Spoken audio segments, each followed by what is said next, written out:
Nice to meet you. Your name is Elsa? Elsa. Like Frozen. Like Frozen. So today, after all the therapy, I'm going to let it go. I like it. Yeah, Look at you. Looking forward to it.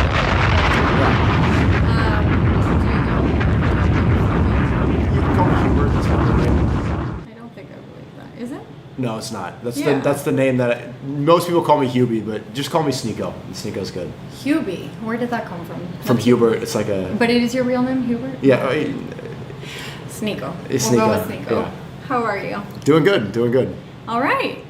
Well, How are you? You got here fine. The hurricane's not too bad. People are wondering about the Miami's hurricane like. was non-existent here. Yes. I think, we did a poor job of separating what happened in the areas that were affected with what was actually going to happen to us. Okay. But I'm glad we're okay, and I do feel for all the victims impacted by it. But it didn't even rain here. No, not at all. Are you from Miami? No, actually, I'm from Venezuela Okay. originally, but I've been here for a little bit. I know some Venezuelan lingo, but it's like vulgar. Some of them, yeah. Let's hear one. Let's see. My friend would always say "marico, marico." That's good. Which means it's a slur that's probably not great for Twitch. But speaking of, Twitch does everything? Can you guys see? Where do I look, by the way? There's so much stuff here. Just you can look at me or wherever. Yeah. When I'm not looking at you, I look at, okay, whatever. Doesn't matter. It's just imagine that it's not there. It's a little bright, but it's because it's the middle of the day right now. Okay. But yeah, so basically I just started streaming on this website called Twitch. Okay. I've been streaming on Rumble for 2 years. Okay. And Rumble is a place where a lot of band creators go. Band creators. If you get banned and... So are you a musician? No, not like band like drumming. Not Band like that. canceled. Oh, band. Yeah, Okay. yeah. I thought like band. Okay. No, I'm They not... sound similar, no? Yeah, it's the same word, but I'm not much of a musician Okay. myself. That's why I was Yeah. trying to make sense of that. So Okay. Twitch is like the mainstream So one. Rumble you go to when you're canceled, or Well, I mean, it's a free speech platform. So, Okay. I mean, anybody can go there, but it tends to be people that have gotten canceled. oh wow, that's such interesting branding. Well, that's not the way that they would promote it, but that's the How way... would they promote it? They would say it's a free speech platform. Okay. But What's interesting is that we're equating free speech to being canceled. canceled, yeah. Yeah, that's unfortunate. Well, because the mainstream platforms like Twitch, for example, the one we're on, does not have... there's no free speech on Twitch. I think it makes you wonder what free speech means in the first place. It should, can free speech be respectful, and can it be truthful and not hurtful? It's interesting to think about. I don't think so. I think free speech is going to hurt some people's feelings all the time. Do you like the setup here? The Halloween decoration? The Yeah. spiders... Yeah. Yeah. I just walked in straight. I'm like getting my grounding. Yeah. I know it's a lot. You're live and you're No, in a new it's place. good. It's good. I'm happy to be here. Okay, so then you went to Rumble for 2 years. Did you feel comfortable there? Yeah, I did. Okay. At first, it was a little bit weird. I'm still on Rumble right now, so right now I'm streaming on Rumble and Twitch. Okay. But Twitch is the new platform. But yeah, I was Rumble alone for 2 years. Rumble alone for 2 years. Okay. And now I got unbanned on Twitch, and I'm starting to be reintroduced into society again. Okay. It's like I went to jail for 2 years, into influencer jail for 2 years. Do you want some water or anything? I'm okay for now. Okay. Yeah. I have bottles of water if you need. Thank you. It's like I went to influencer jail for 2 years, and now I'm slowly being reintroduced into society. Okay. So, I like that for you. Yeah, But it's you must good. feel a lot of pressure, no? Yes. Yes. Yeah. Okay. So now you're back on Twitch, and what does that mean for you? It means I have a second chance Oh wow. at Twitch. Okay. And then TikTok started to get... I'm still banned on YouTube and Instagram, but I think because Diddy's still on YouTube and Instagram, maybe I'll get unbanned. Okay. So the rules are strange. Like, why is Diddy allowed on YouTube and Instagram, but I'm banned on YouTube and Instagram? Okay. Crazy. So you can't make sense of what happened to you, or you can? How would you kind of describe you're getting canceled or banned, and then how did you earn being unbanned? I would describe it, I think it was unfair. A lot of the stuff I got banned for was misinformation policies that are no longer part of the program. Okay. Like COVID misinformation and election misinformation, that stuff I got banned on YouTube for. So I don't think it was fair. Twitch, they never gave me a reason. Instagram, they didn't give me a reason. And YouTube was an unjust reason. TikTok, I didn't hear a reason either. So they just got rid of me because of who I am. Okay. And then now I have a second chance. I have to learn how to abide by the rules properly because I'm being watched under a microscope. Like right now, there's a Twitch staff member watching this. Shaking. So yeah. So hopefully this is good. All right. Hopefully. So, What did you want to talk about today? Well, let me first start by saying this isn't an official therapy session. It would be somewhat unethical to stream a therapy session like such. But we'll take it as a conversation. I am a licensed therapist, and we're just chatting and brainstorming. Do you feel comfortable with that? I do. I do. And it's funny, even if I was in a therapy session without the stream, I think I would act exactly the same way. That's interesting. That's one of the things I was thinking about. I do want you to tell me what you want to talk about today, but I was thinking about how you separate your streaming from who you are, if there is a separation at all. Not much. Okay. Not much, because when you're live this much, it's like, it's hard to you're really... an open book? Yeah, it's hard to hide it all. So even if I was in a therapy session without the camera, I would be thinking about what the chat would be saying and how they'd be reacting to everything. They're in your head. Yeah, it's like we're one and the same, connected to each other. Very interesting. So we'll get more into that, but I wanted to sort of start with asking you what you were hoping to talk about, what your objective was for our chat today. Probably a bit of everything, like about how to like dial back the rhetoric that got me banned. Okay. A little bit about mental health, because that's a major disagreement.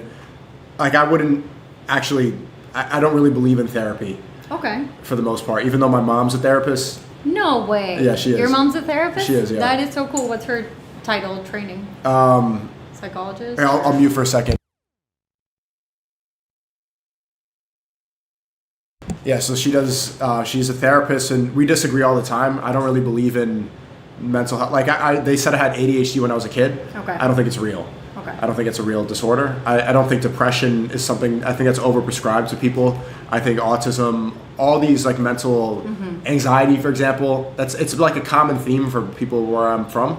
Okay. Where are you from? Sorry. I was born in New York, but I grew up a lot in Connecticut. So like Northeast, you know. Okay. High IQ, waspy area, you know, like really internal people. So you're talking about the part of mental health that focuses a lot on diagnosing people, right? And this idea that some people can be misdiagnosed, or how often do you jump to diagnosing someone? And so I too have my own opinions about that. I focus less on diagnosing, and I do a little bit more of like talk therapy, no matter the diagnosis, if you will. Not that it's not useful for the other therapists to do. So talk therapy, like what Tony Soprano and Dr. Melfi did? Not exactly, but yes. I mean, I like to, so basically, I try and work with you to get closer to the fulfillment you're looking for. So if you're noticing a pattern, or you're noticing a problem, something that's getting in the way of you feeling a certain way, I try to make sense of the context. Why is this happening? Where does it come from? How does it help you? How does it not help you? And then kind of with this insight, what efforts to adjust could you put into place so that you get closer to where you want to go, in a nutshell. Okay. So. And you can be talking to me about that whether you have ADHD or not, for example. Okay. So you think I should give you a specific problem that needs addressing? Well, not necessarily. I think you did already tell me that you want to talk about changing the rhetoric that got you banned, right?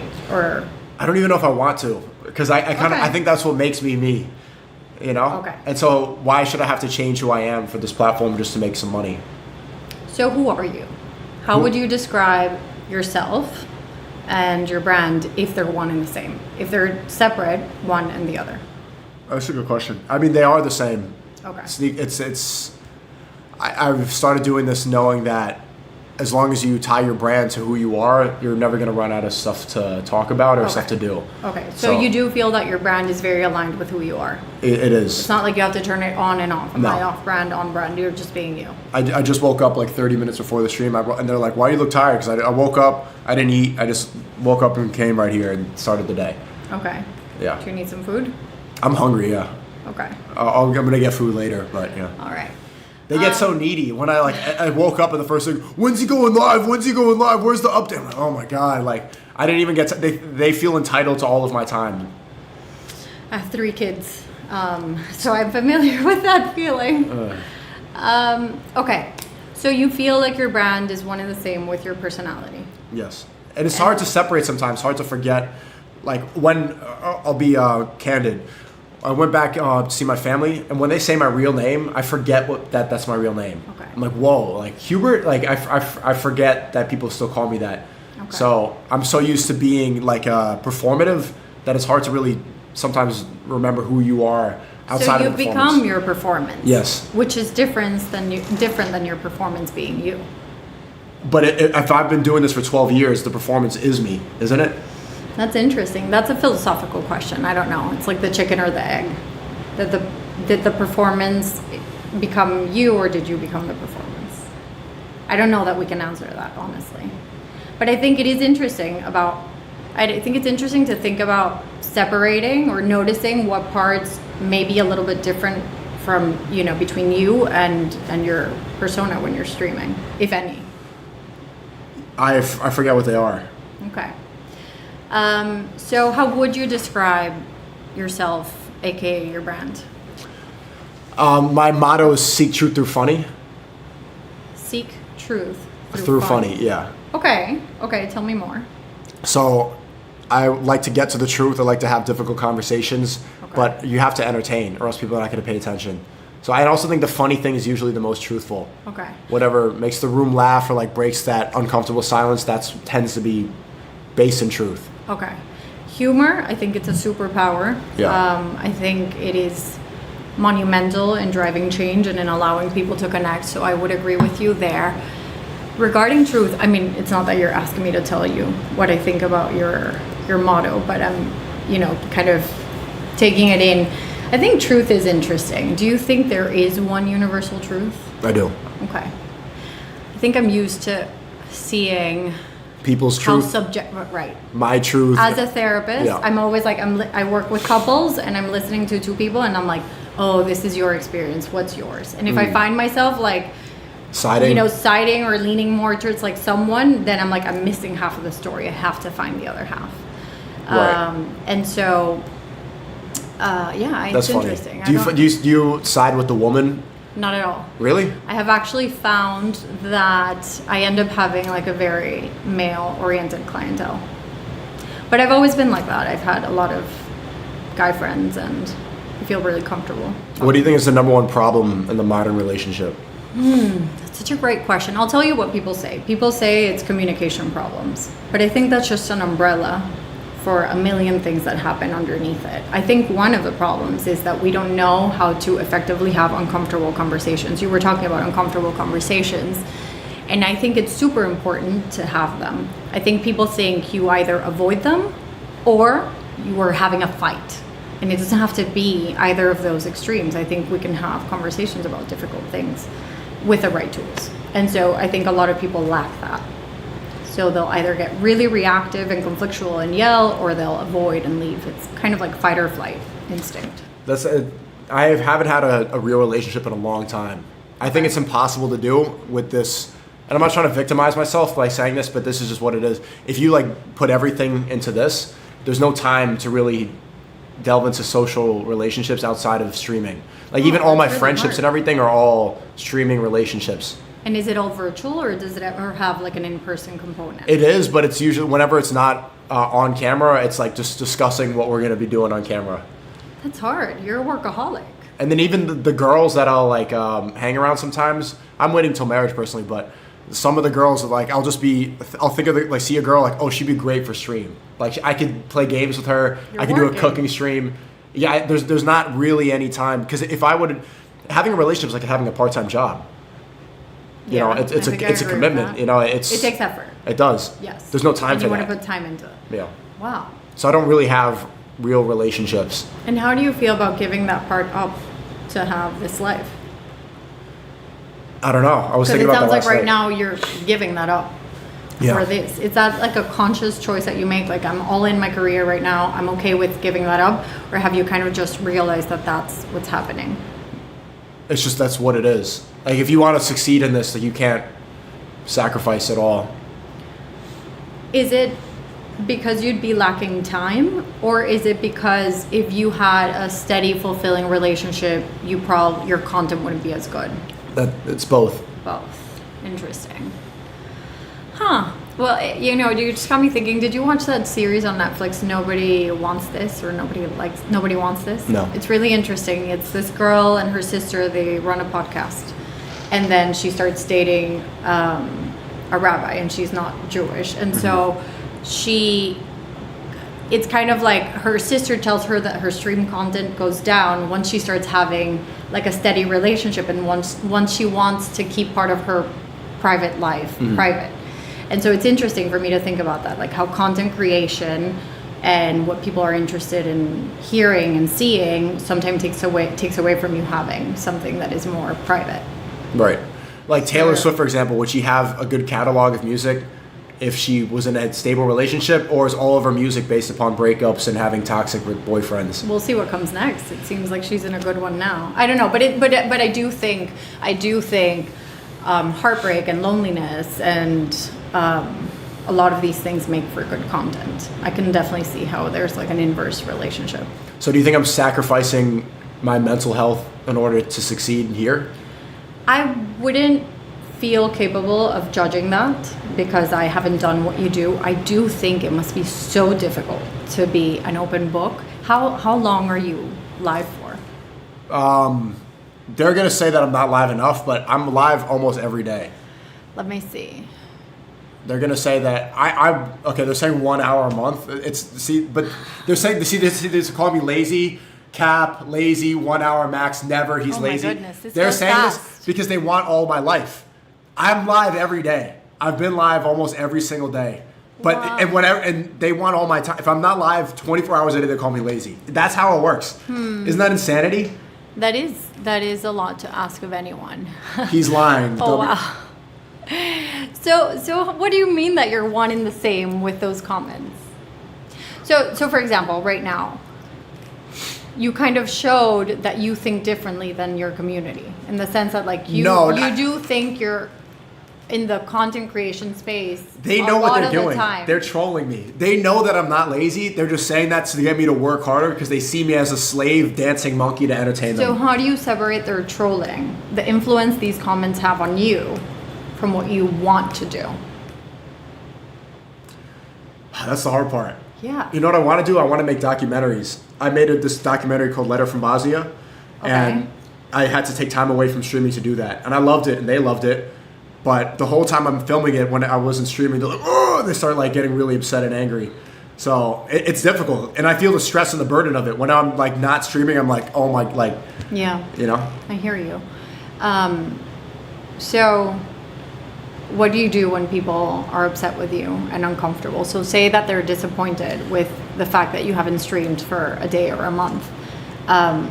You notice that it weighs on you, and then how do you react? I get angry. Okay. So it's hard to separate them from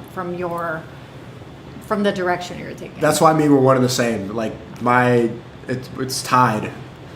Okay. It's a soul tie. Yeah. You know, it's interesting. I always say that in relationships, and this is like a relationship, you and your streaming people, you and your community. The chat. You and the chat Yeah. have a relationship. And in relationships, 1 + 1 = 3.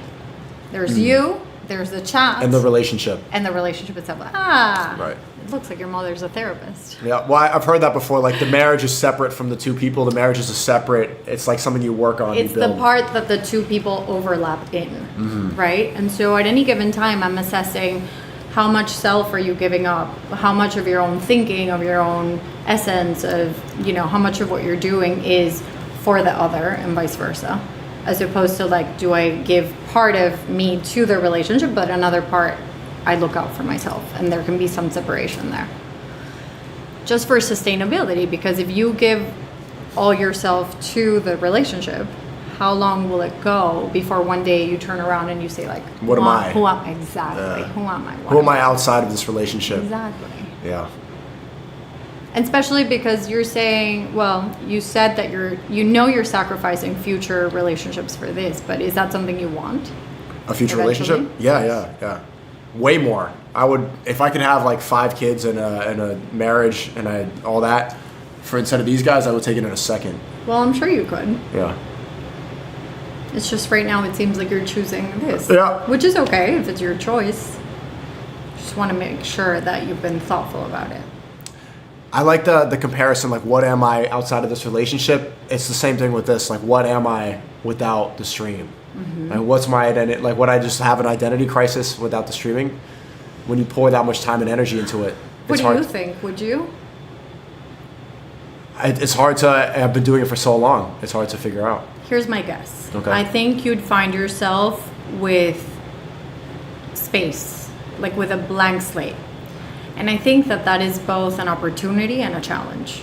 Sometimes it's easier to be busy and to know what we're going to do every day, even if we don't like it or even if it's challenging. Routine calms us down. But then when you have blank space or, just an opportunity to do something new, you really can find yourself really lost. I'm not saying that this is what would happen to you, but a lot of people might find themselves just not knowing where to start or having to dig deep before they take a new direction.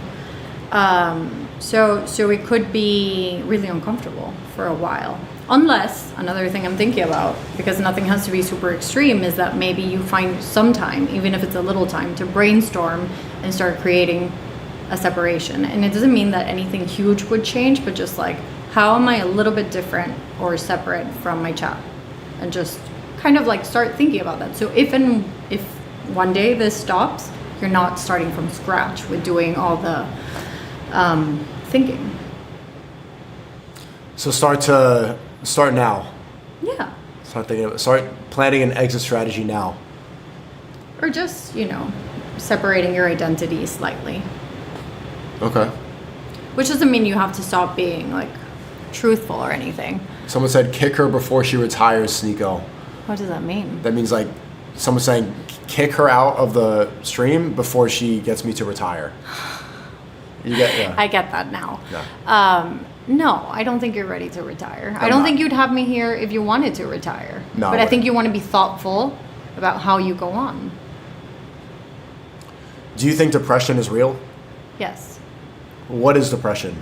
Well, I think there's a book called the DSM-5. It's a diagnostics book that has like all the specific criteria and the time frames where a person needs to exhibit certain symptoms to be diagnosed as having a depression. So there is like a clinical, much in the same way that you'd go to a doctor and they tell you if you have diabetes or not, the same exists for depression. And there's like actual chemical imbalances that can take place. But then I do also think that we use the term a little more loosely in our culture to sort of describe people that are feeling a little down, not motivated, just struggling to get through their days.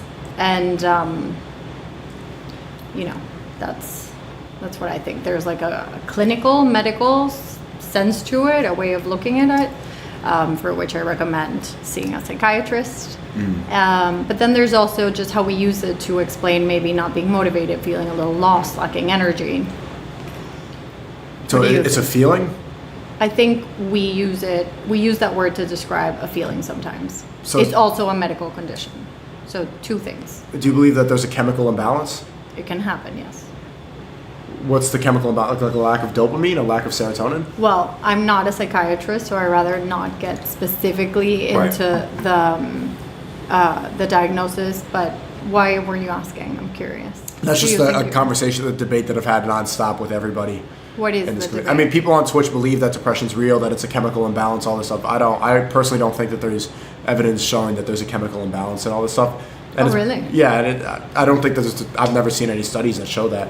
I don't really believe in the idea of depression. I think it's just sadness, which is a feeling, and you shouldn't prescribe feelings. It's like saying like, oh, you prescribing someone as sad, where you could just then just stop being sad. I hear what you're saying, but I don't think it works that way. Like, I think depression has more to it than just feeling sadness. Have you looked at that movie Inside Out? Have you seen it? That's a cartoon movie, right? Yes. I don't know. I think I saw it. Can you summarize it again? I'll summarize it. I'm obsessed with it. I think it's like the best movie ever made. There's two at this point, but the first one, the main characters are the different emotions inside of us, and so there's like joy, sadness in that one, fear, and a couple more. Mm-hmm. And it's really interesting to see how they interact, and sadness has a really important role. I think that because of how you're describing your thoughts of depression, I think you might enjoy seeing that movie. How important sadness can be to then Appreciate happiness. Appreciate joy. Yeah, happiness. Exactly. But people that believe they're depressed, they think that they can't be happy, that they're in a state of constant sadness. I don't think that people that are really depressed feel like they have much of a choice. Doesn't matter. But you shouldn't act on just how you feel all the time. I get what you're saying. I'm up for, I like the idea of acting with choice through our feelings. We have free will. Right. And to sort of manage our actions thoughtfully, knowing that you're feeling certain things. Because you can't really make feelings go away. That's my opinion. You can acknowledge the feeling and you work through it, right? It's not like, oh, if I'm angry, I'm free to just react however I want because I'm angry, right? I just think that, again, there are different degrees of depression, and I think that most people, if they can choose otherwise, they would. Most people, not everyone. But I think the major thing holding them back is they think that there's no choice.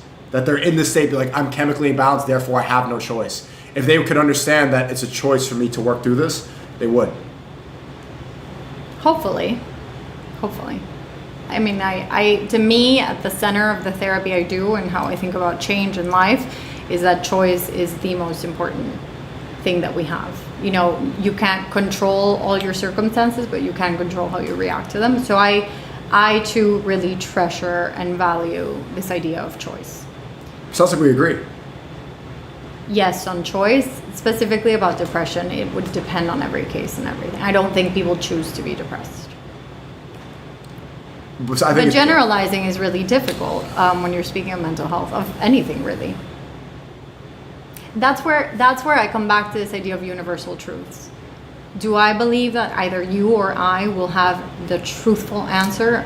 I don't. I think there's just so much variety that we need to look specifically at each case. So you believe in the concept of my truth, that everybody has a truth? I'll tell you what I think. I think there are few things in life and in relationships that are absolutely factual. Things that we can say where like it's fact and most people will agree, or all people will agree because they're fact. I think a lot of our human existence is dictated by feeling, even though we like to think otherwise. So I don't know if that answers. Our human existence is determined by feeling? And it's very subjective. Like, where do you come from and how do you perceive what's threatening, what's not threatening, etc. So what about a schizophrenic person? When they're talking to a stop sign, are they actually talking to a stop sign if they feel like they are? They feel like they are. That's their truth. You would think otherwise. But should we validate that truth? Or should we say there's an objective truth, you're not talking to the stop sign, you're wrong? Well, where does it take you to get into an argument with a schizophrenic telling them that what they're doing is not truth? Like, not true. I mean, if they're disrupting people and they're scaring children, you could be like, hey, this is not a living being. Stop doing this. I get what you're saying. But here's the thing. Say that you're really anxious right now. Okay. And I tell you to calm down. What do you think will happen? I immediately, my heart rate sped up when you did that, yeah. Okay. So if you find a person having a schizophrenic episode and you're like, dude, that's a stop sign, not a person. Like, just stop. What are the chances that that's actually going to be effective in managing the episode? So you're saying approach it with empathy. Yes. And you think my approach is more forceful? I don't want to say that you're lacking empathy. I think that you're trying to find fact and truth. And I think that is an honest pursuit. I think that there's something really cool about that. I just don't think it's that simple. And so one metric that I like to use in therapy is like, how useful is whatever we're doing, right? And so when somebody is having a really hard time and they're talking to a stop sign, or they're really anxious or angry, and somebody comes to them and they're like, calm down or stop doing that, is that useful? And I think we can all agree the worst thing you can do with somebody that's not calm is to tell them to calm down. So it's more about like, how do I find that thing that is useful? that will make an actual positive difference to get to where we want to go? Is it for this person to calm down so the people around them feel safe and the children aren't scared? Then what do I do in that scenario, right? I think we agree. It's just taking a different approach. Okay, I like that. Yeah, I think it's just a different approach. I just don't see it worthwhile to validate everybody's truth. Because when some people, would agree. There's a lot of truths that people believe to be real, and they're just like, people believe that they're not in their own body, for example. We got to tell you just have to be So I realistic. come back to choice with that. We can decide how much time and energy we want to dedicate to validating everyone else's truths, right? Okay. You know, do you want to take the time to speak to every single person and be like, yes, I hear you? You may not want to. You may find that futile or not a good use of your energy, and I respect that. Don't you think that so many people believing in their own individual truth is why therapy is so prevalent right now? Because of how much delusion is allowed? And so people need to figure out sense of, if there was an objective truth about what's right and what's wrong that everybody followed, there'd be less of a need for people to go and, hire professionals to talk about it. I love that question. I promise you I'm going to take it with me and think about it a lot. But I'll tell you the first thing that comes to mind. So I think every single human navigates a balance between individuality and togetherness. So all of us have a need to belong, like belonging to a community or to relationships or to a family. Some sense of belonging is crucial to human survival. That's why like solitary confinement sometimes can be like the worst type of punishment. Mm-hmm. So we all have a need to belong. That's part of what drives you keeping your chat all the time in your mind. It's like, if I give them what they want, I belong. And it's nice to be wanted, even if you want them to be less. Sorry, I think I have this on. No, I can't focus on you. Yeah. No, you're fine. I just need to lean forward. Okay, so everybody has a need for togetherness and a sense of belonging. But then we also have a need to feel like an individual and somewhat unique and have some of our own thinking. And some of us will be more towards the belonging side or towards the individual side, okay? And I do think right now, culturally speaking, and in society, we've gone very individualistic.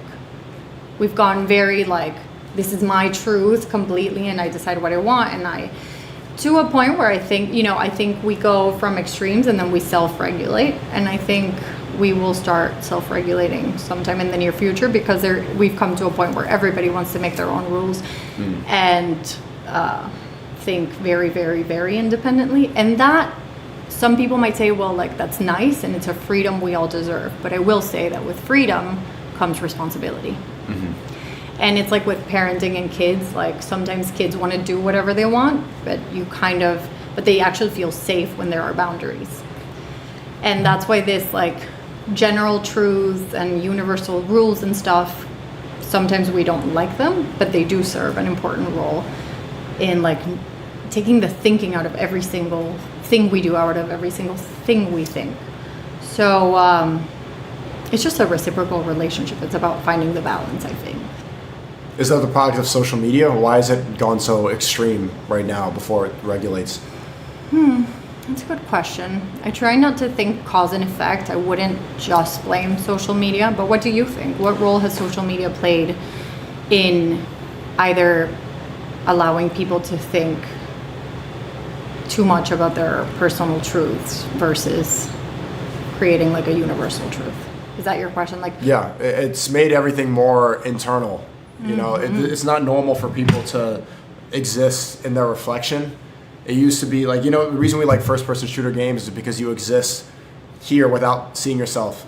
The caveman reality is just like walking around the club and beating the tiger and dragging it. You're just here.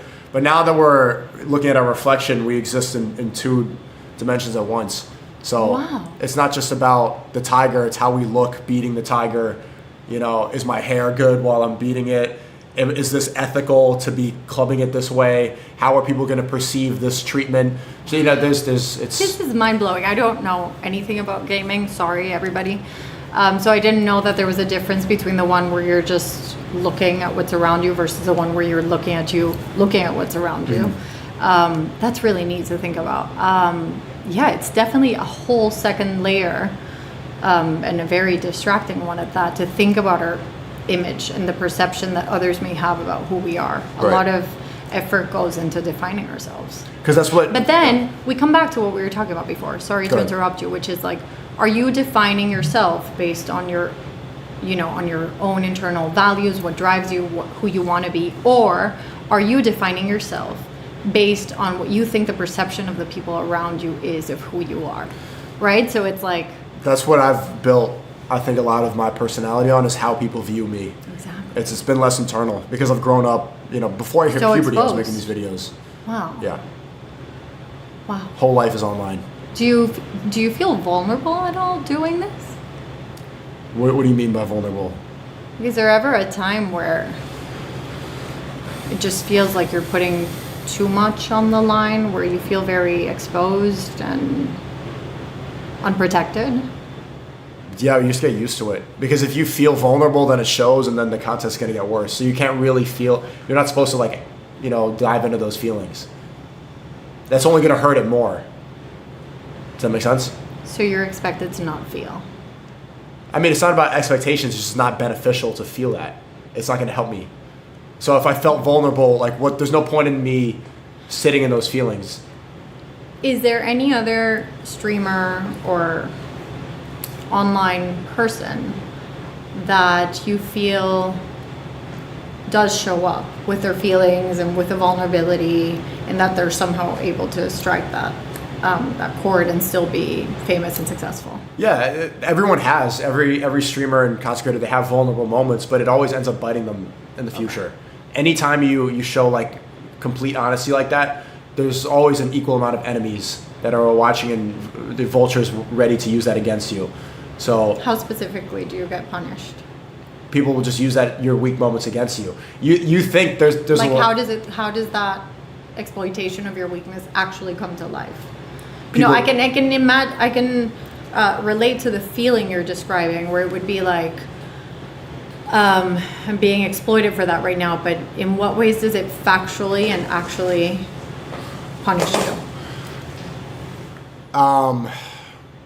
So say if you show a vulnerable moment and you share an honest moment with the people watching, the core community, the people that really appreciate you, they'll show appreciation.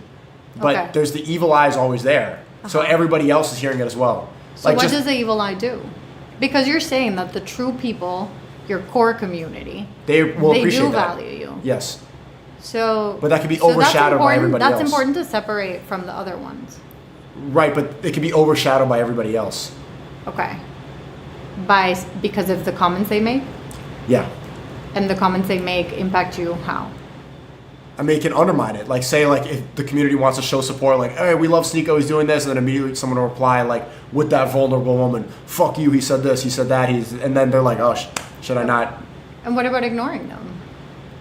Because See- you know that you connected with your core community over something that is important and very real. Can that be enough? Yeah, you can ignore it. You can ignore it, but Yeah, I think ignoring is powerful. But you have to ignore it, and then everybody else who likes you has to ignore it as well. And then So it's just, my point is, it's better to not give any ammunition out there. that's how you protect yourself. Yeah, you kind of have to. I've seen it both ways, because I've been a very vulnerable, open person since I started. Everything in my life is out there. So, and everything can be used against you. And I would say to anybody, just keep it, don't. It's not worth it. Wow. It's better to shield yourself from the vultures. Yeah. What are the vultures saying about us talking now?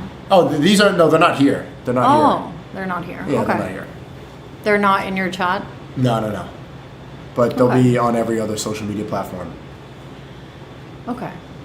So now you are on Twitch. Mm-hmm.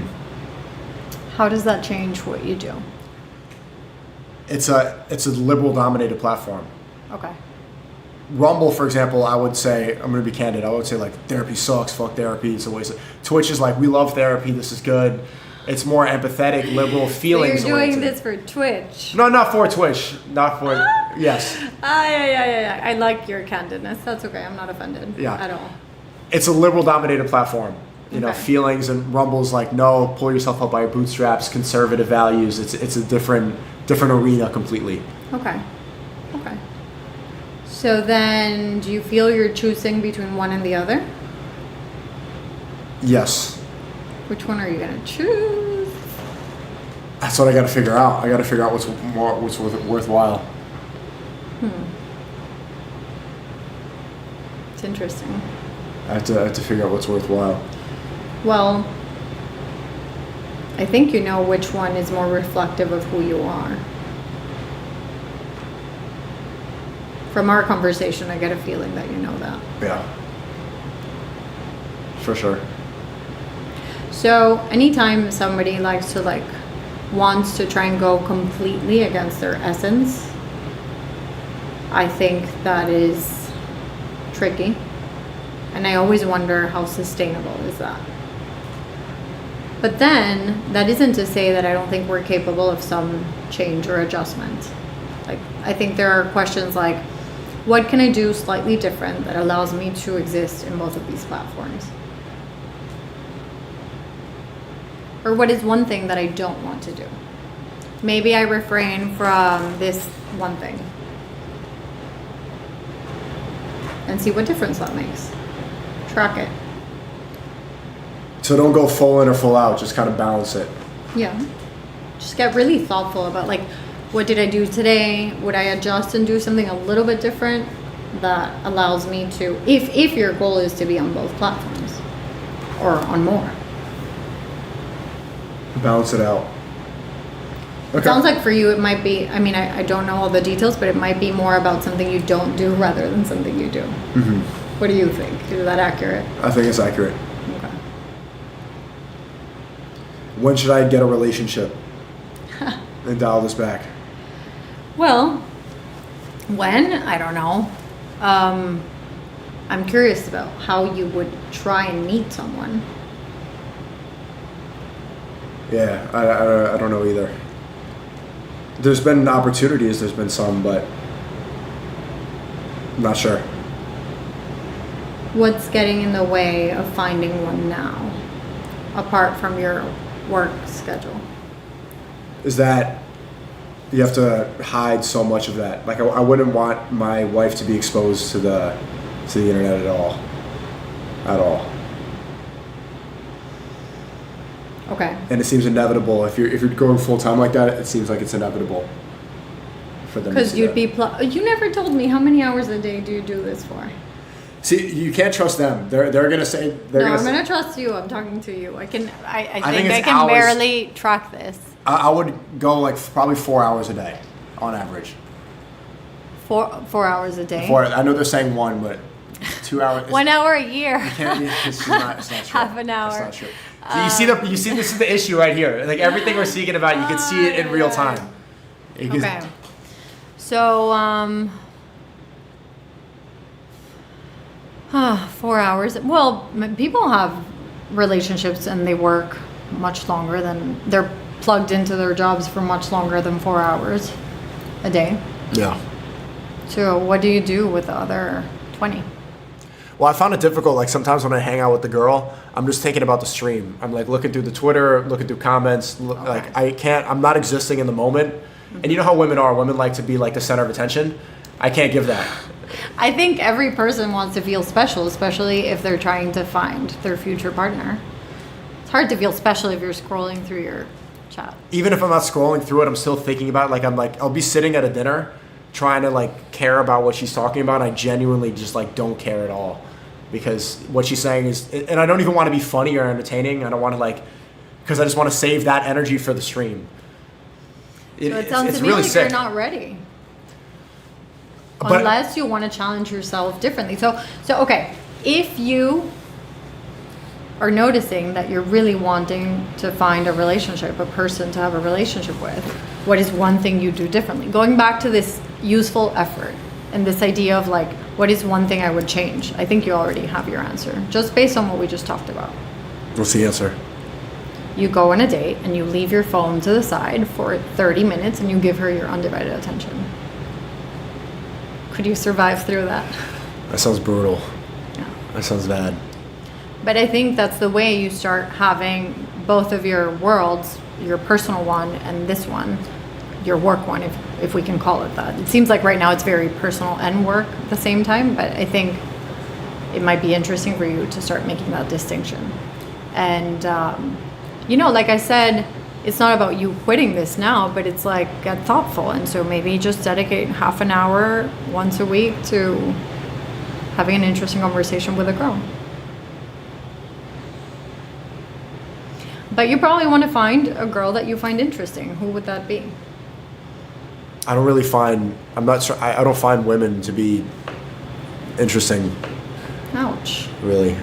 I mean, not for me, but how come? I don't like the stuff that they're interested. Never? Like you've never found a girl interesting? Maybe when I was younger, when I was like a teenager. Before you were... No, I was still doing it, but I could be infatuated with the woman. Okay. And kind of like give it like everything. I used to be the type of guy like I become obsessed. Same way I'm obsessed with my work now. Mm-hmm. I'd be obsessed with the woman and I give everything like this is, and I would paint this idea in my head about her, be full romantic and think about her nonstop and give her gifts and everything. And then after a while, I just get bored. I'm like, oh, she's just a girl. She's a human, she's like a girl. you. Yeah, like she has flaws. She's not a movie. She's a girl. I guarantee you, any girl you meet will have flaws. We all do. Yeah. Any human. So maybe that's your challenge, to be a little bit less. Did you say obsessed or intent? What? How did you self-describe? Obsessed. Yeah. So a little bit less obsessive. 30 minutes at a time. Just like, can I have a relatively interesting conversation with someone for 30 minutes? Have you dealt with ADHD people before? Yes, but again, I don't focus on the diagnosis as much. Yeah, how would you fix that bored problem? Like sometimes she will be like sort of interesting, mm-hmm. and then immediately it's just like it just goes down, and then I get disgusted. Are you bored because she talks too much? Like when does the switch kind of flip that you start feeling bored? Should I be candid? Yeah. Sometimes like after sex, it's like the infatuation goes away completely. Okay. So you said at some point during our conversation, you said you were waiting for marriage. You said something like that. What do you mean by that? Now I'm waiting. I'm not like dating at all. I'm just waiting until I get married. Like I don't. To have sex. Yeah. Okay, but you do need to date before you get married? Maybe in certain scenarios, yeah. Okay. Huh. When did you stop having sex? It's been like a year. Okay. Why did you stop? How come? What made you make that decision? Religious reasons. Okay. I think that's legit. It sounds to me like you noticed that after having sex you would lose interest. That's probably because of some core belief. The moment that person shared that with you, there is something that maybe made you feel like there was nothing else to pursue. I don't know. Yeah. The chase is over. The chase I already is clubbed over. the tiger. The tiger's dead. I already ate it.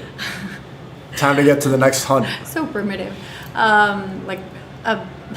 Okay, so then what comes after the chase? So you talk about like dating and sex, and then you talk about marriage. What is marriage about for you? What we spoke earlier, I think marriage is a separate entity from the two people. It's something you need to work and build upon. Yes. It's a union, all those words. Okay. It's something. Yeah, it's like building a house. You need to build a house with with the significant other. What does it look like in practical day life? Like, what do you share with that person? What do you not share with that person? What's the basis of that union? Is it a partnership or maybe not? Is it?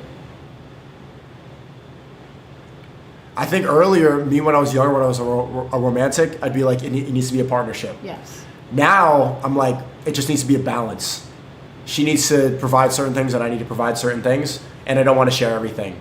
Like, I'm not going to give her my phone password, for example.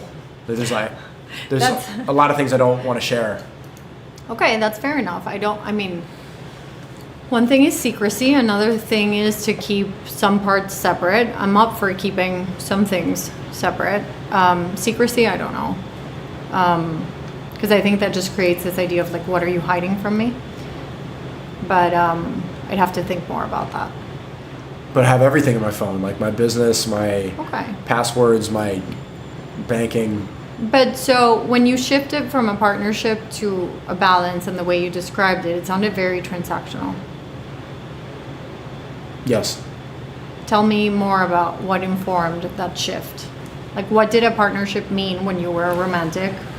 And then kind of what happened that made you turn it into more a transactional partnership type situation?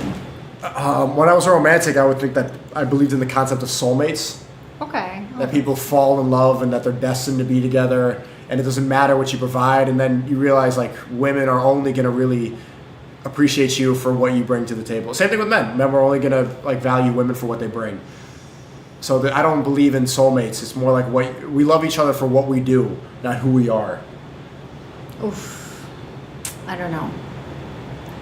I'm a little bit of a romantic. I'm a realist too.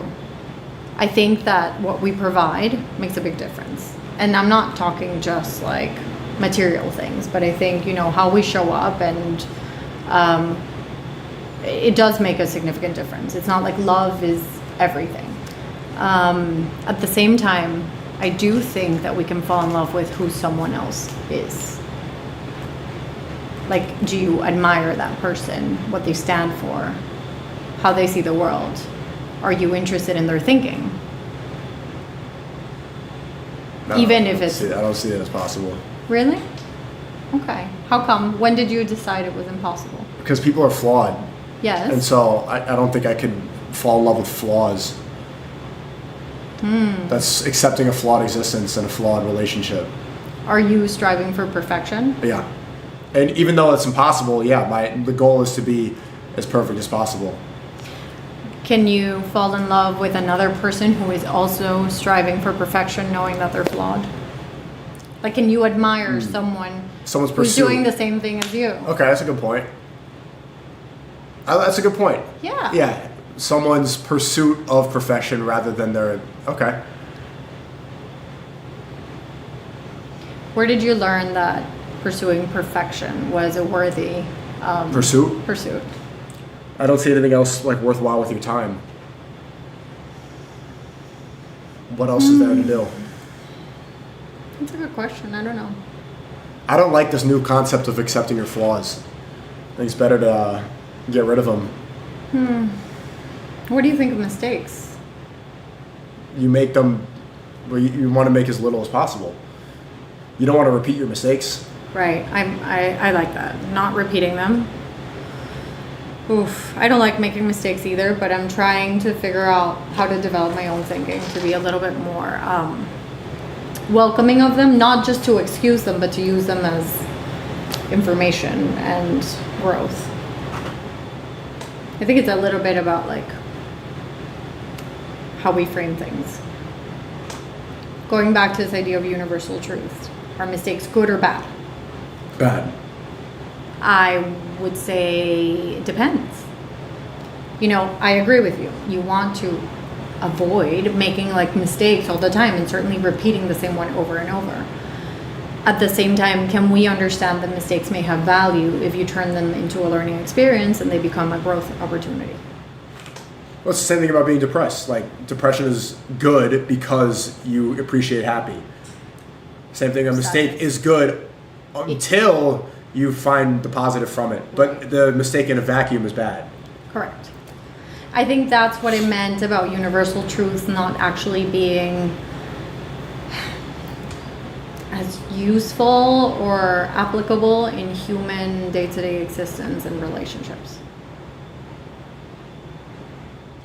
Okay, so human relationships are separate from... What do you consider to be universal? Do you believe in God? I do. Okay, yeah, so universal truth starts from God. And then a relationship is separate from that. We have to accept that it's going to be flawed and operate. Yeah, I get it now. Okay, so it's not like you're accepting of flaws, but you understand that they're inevitable. Right, and I think, I think one thing is to acknowledge and accept that they exist, but then also make a plan for what you do with them. So it's a little bit of a process. Like first, I understand that they exist. I recognize it. I can do a deep dive and say like, wow, this is one way that I'm flawed. Understand it, pay attention to it, even like try and track, where does this come from? How does this, because I think most human behavior makes sense in context. So if you look at previous generations in your family, you may find information as to why you do certain things the way you do. Either because you do the same or because you do the opposite. There's a lot of rich information in our previous generations. So first I'm like, how can I explain this flaw? How does it make sense that I'm kind of this way? Not as an excuse, not to be like, well, I understand it, so that's that. But kind of to say like, oh, where does it come from? How do I make sense of it? And once you do, it's again, what's a useful effort? How do I want to tweak this so that it stops interfering with where I want to get to? Mm-hmm. Yeah? So I'm going to be fine. Yeah. Everything's going to be fine. You're going to be fine. It's funny that that's the conclusion you came to. Usually when I have this conversation, I'm like, oh my God, that's a lot to do. But you took it sort of as, it eased you, or it gave you reassurance? Or you just said that because you're bored at this point? No. It's a lot to take. Yeah, baby. Oh, Sneako. All right. I respect that. It is heavy material. Let me ask you something. Are you thinking about the chat right now? Yeah. Okay. Were you thinking about the chat 3 minutes ago? Yes. The whole time. The whole time? The whole time. How come you're not looking? Are you curious? I am, but or do you already know what they're saying? Okay, I'll give you a deep dive into my head. I'm thinking about them nonstop, but I want to keep you engaged, and I know that if I keep looking, that it's going to break your engagement, and then it's going to be discombobulated, and the chat's going to dislike it. So you're thinking of them, you're thinking of me, and you're not thinking of yourself. Exactly. Ouch. Yeah. Yeah. That's Well, no, I am thinking about myself too, because I'm going to be happier if they're happy and you're happy and everyone's happy. I don't know. Oh, so what do you think I should be doing? Think of you right now. I can't. I can't. Because I can't. Okay. That's all right. Well, okay, think of me and do what? Just recognize maybe one thing you're feeling, one thing you're thinking. But not like, oh, if I say this out loud, will the chat like it or not like it? Or what is she going to think about whether I'm brutally honest? Like, no. The only time where I don't have those thoughts is when I'm praying. That's it. Good for you. That's it. So then praying is really important. Yeah. You want to find spaces where you can disconnect from this and from me and from, where you can connect with yourself or God. Yeah, that's the only time. Spirituality and religion is really important. Do people find religion, or do they leave religion when they speak to you? Find or leave? Yeah.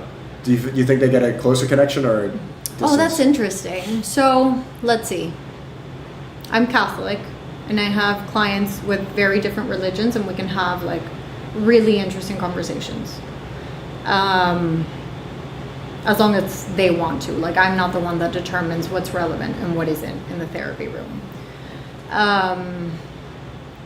I myself, the more I went into therapy, I kind of disconnected somewhat from my religion, because it's like sometimes people say, oh, whatever God's will. And I'm like, yes, God's will. And also, how do I become the designer of my own life? I do think I'm blessed, privileged, all these things, but also like choice in self, right? Because some people would say, well, God made me this way. And I'm like, okay. Or God wants this for me, or this direction. Okay. But then do you have choice in your day-to-day life of how you get there, where you go, who you go with,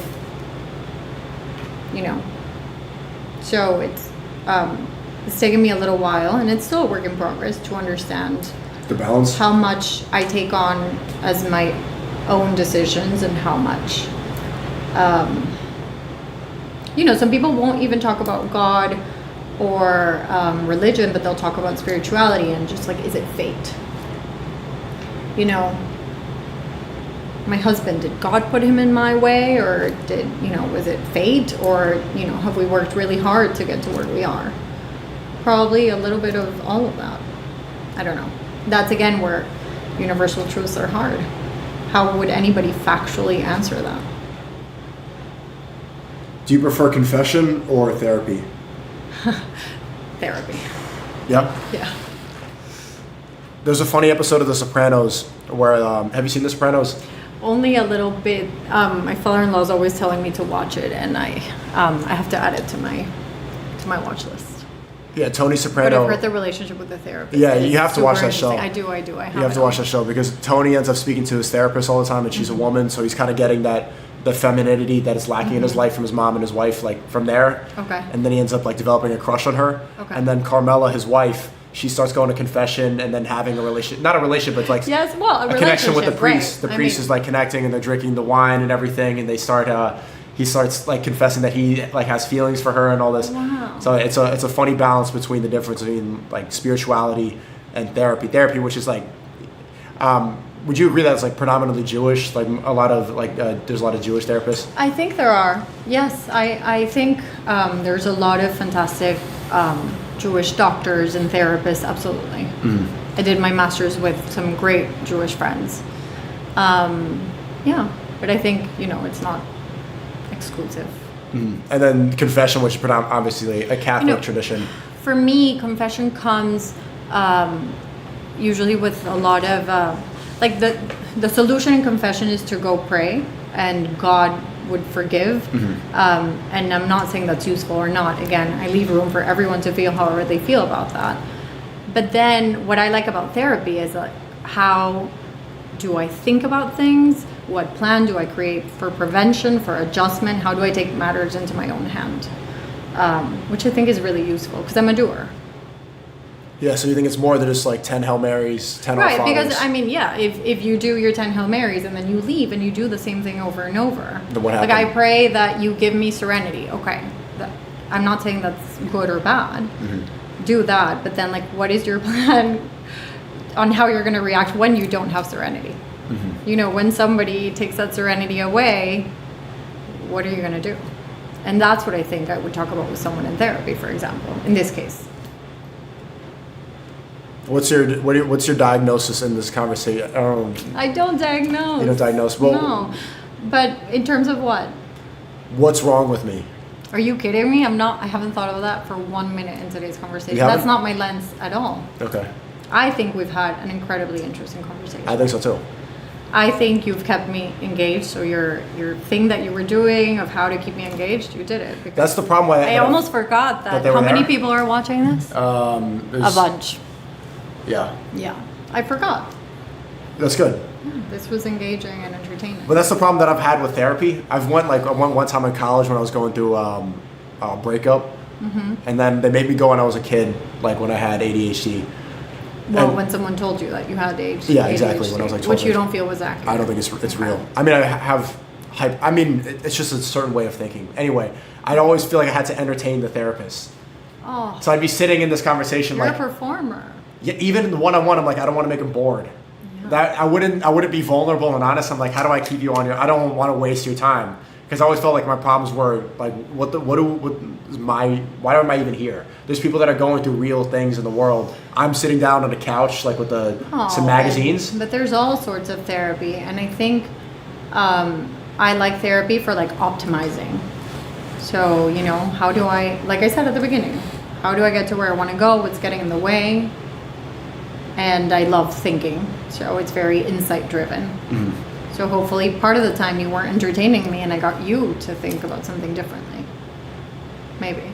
If I did that, kudos to me. I think the takeaways are find a balance. Okay. And there's a difference between accepting flaws and accepting that people are flawed. Correct. Yes. There was one more, I think. What was the last one? They don't remember. What do they think?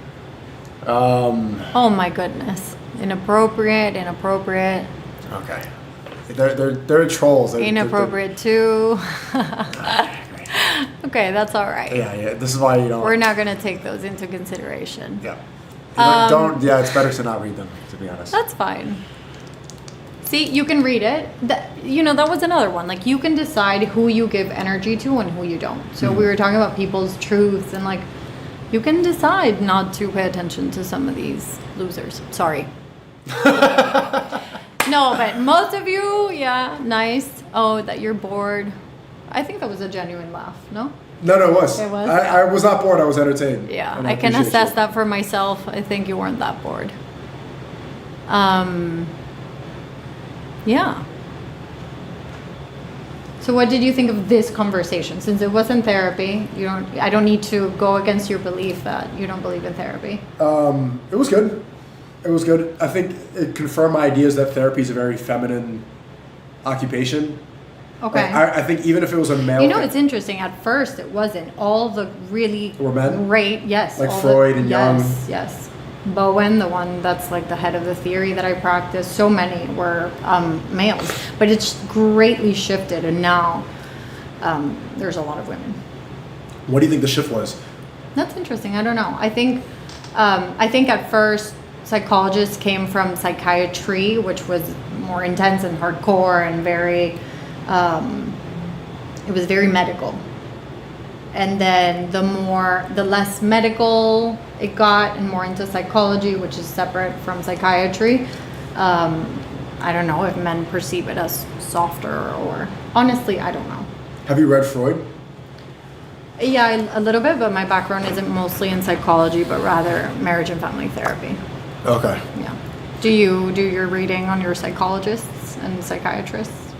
I've read some Jung. Okay. I like his audiobooks about the unconscious mind.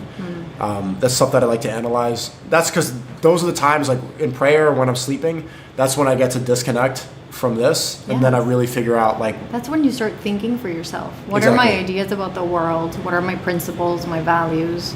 That's what makes a person. That's your essence. That's what makes who you are. Yes. Yeah, so I analyze that a lot. Thinking about thinking is really, it's a fun pursuit. And I think you could find a girl that can do that with you. But thinking about thinking is also what drives people to,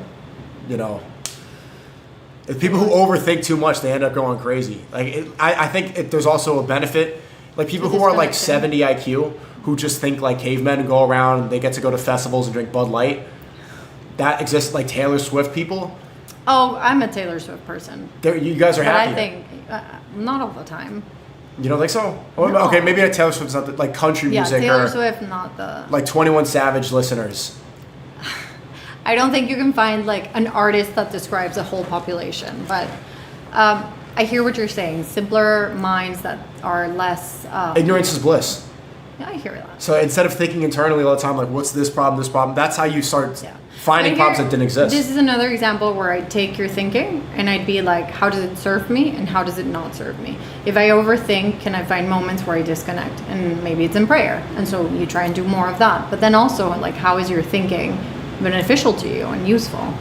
And you take it to places where you want to go. Because there's a difference between ruminating, which is like when your thoughts kind of take over and they take the wheel and drive you to places you don't want to go, as opposed to like thinking with choice. Like, am I asking the questions and am I asking the right questions? Now you're bored. No, I'm not bored. That's not boredom. It's just like I'm thinking about how she's thinking about me thinking, and they think, and it's too much. It's not boredom. It's just like, Yeah. I want to club a tiger. That would have been a better existence for men, I think. That's why we love Minecraft so much, and why women love Sims. Sims, it's third person. You get to see the character, and you get to dress her up, and you get to go to the party, and you can see what she looks like. Minecraft is first person. You're here, and you're just running around. You're punching the dirt.